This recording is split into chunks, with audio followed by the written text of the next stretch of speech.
To see the magnificence in other people is the goal, so that they will see it in themselves and know it in themselves. And maybe by so doing, them knowing it in themselves and you knowing it in yourselves, we can change the culture on this campus to one of kindness, of enoughness. Some words about what it is to be a whole human being. Integrity. Integrity means showing up for life, telling the truth, being the person you are and saying that's who you are, accepting your contradictions when you don't make sense, but being a person who keeps their word, not just in life in general, but during sex, bringing the person who brings the condom. Compassion, being a person who feels for other people the things that they may not be able to feel for themselves, who hears the things that they're not saying, and who loves in them what they can't love in themselves. Accountability. Accountability means being able to tell yourself the truth in front of another person. It means being able to say, I am lonely. I have a broken heart. I have so much fear. I think I was touched inappropriately. It means being able to stand up here in front of you and sing a song that I wrote that I've never played in front of anybody, to say, I exist. In front of you, here I am. I am accountable to my past actions. And finally, 4 archetypes that I want you to learn. I want you guys to be warriors, lovers, magicians, and kings or queens. What does it mean to be a warrior?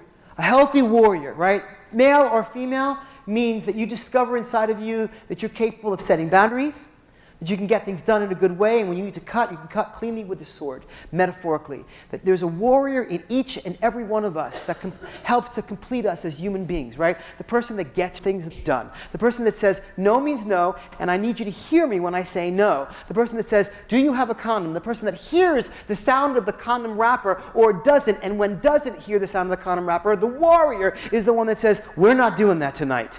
The warrior is the one that says, you know what, I know I went down on you last week, but I'm not going down on you this week, but I still want to watch the movie with you. The warrior is the one that gets it done and speaks up for themselves. The magician, the part of inside of you, the archetype that I want you to develop, is the part that discovers the fearful child may have intuition that can help you and guide you through life in a good way. It's the Merlin in you. It's the magician. It's the one with the wand. It's the one that makes magic happen. It's the one that figures stuff out. It's the one that figures, okay, I've got to help my roommate. I've got to be there. It's the time in your life when your roommate calls you and says, I'm a little drunk. I don't know what I'm going to do. Please pick me up. The magician, the part in you, says, I'll be there in 5 minutes. It's the part of you that goes out with your friends and says, okay, you're getting drunk tonight, and I'm going to be sober. Or you're going to get laid tonight, so therefore I'm not going. That's your intention. I, as the magician, am going to make sure that you don't get drunk. You have 2 choices. You're going to get laid, you're going to get drunk, but not both.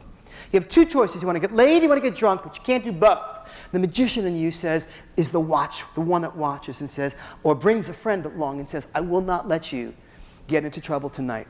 The one that makes that happen. The part in you, the archetype I want you to develop, that is the lover, is the one that gets to be vulnerable, the one that can feel your feelings and connect with yourself and others. It's the one that looks into other people's eyes and says, I know, without words.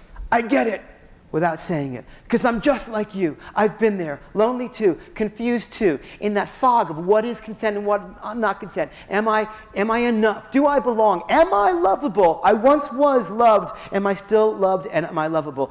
The lover in you is the one that is authentic and vulnerable. I want to teach you something right now that I learned in 25 years of therapy. This is a very expensive sentence. This is everything I learned about therapy, and it's the archetype of the lover, the part in you that I want you to develop as human beings, as full adults. And here it is. Everything I learned about from therapy in life comes down to 2 words, and it's this. The goal of life, that I understand it, that I learned through therapy, is to know how to walk through the world being vulnerable and authentic.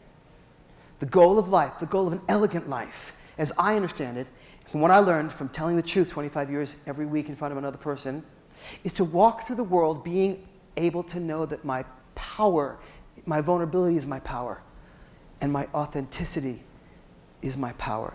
Being vulnerable and authentic, that is the lover in me. That is the lover in you that I want you to establish. The part in you that you says, the part inside of you that says, I can be here because I am enough. And as a result, I can take care of myself. And finally, the king or the queen, the one with brilliance and beauty and maturity, the person that has purpose in the world. How are you a king or a queen? How is that archetype inside of each of you as a freshman or a junior or a teacher? How is the king or queen represented? It's the one part of you that blesses other people, that gives compliments to other people, that helps other people, that teaches other people, that's there for other people. When you are there for somebody else, the king, the queen, the strength in you comes to life. What I want for you as college students on this campus is to be all four. Sometimes the warrior, the one that says no means no, and I mean it. Also, the magician, the one that figures out how to get out of a bad situation and makes things happen out of nothing. Also, the lover, the one that can be vulnerable to open yourself up and be true and authentic and real and know that that is your power. And the king or the queen, the part in you that says, I bless you. I bless you with a compliment. I bless you with a gift. I bless you with my knowledge. I bless you with my presence because I know that I am enough because I am a full person. When you put all those four together and you take that into a frat party, you take all those archetypes together, you put it on Tinder or Grindr, you put all those four archetypes together and you go on a date with somebody with whom you're thinking you might hook up, you take all four of those and you're more prepared, I believe, to be the person that can have a much more elegant life. And here is the goal, I think, of an elegant life, is to be surrounded in the presence of a few loving others, just a few friends, roommates, people who understand us, who give us permission to be exactly who we are. The goal of this elegant life is to be surrounded in the presence of just a few loving others who give us permission to be a warrior, a king, a lover, a magician, or to live in the I don't know who I am. I'm some of this, I'm none of this. I'm just me. It's an elegant and rare privilege to have somebody by your side through life, or at least for the next few years in college, that gets you, sees you, and loves you exactly as you are. It's all I searched for. My tender beloved, somebody to share this road with, to witness, to watch, and record the story of my life with me. And instead, I got naked and got infected with HIV, mainly because I didn't give my consent.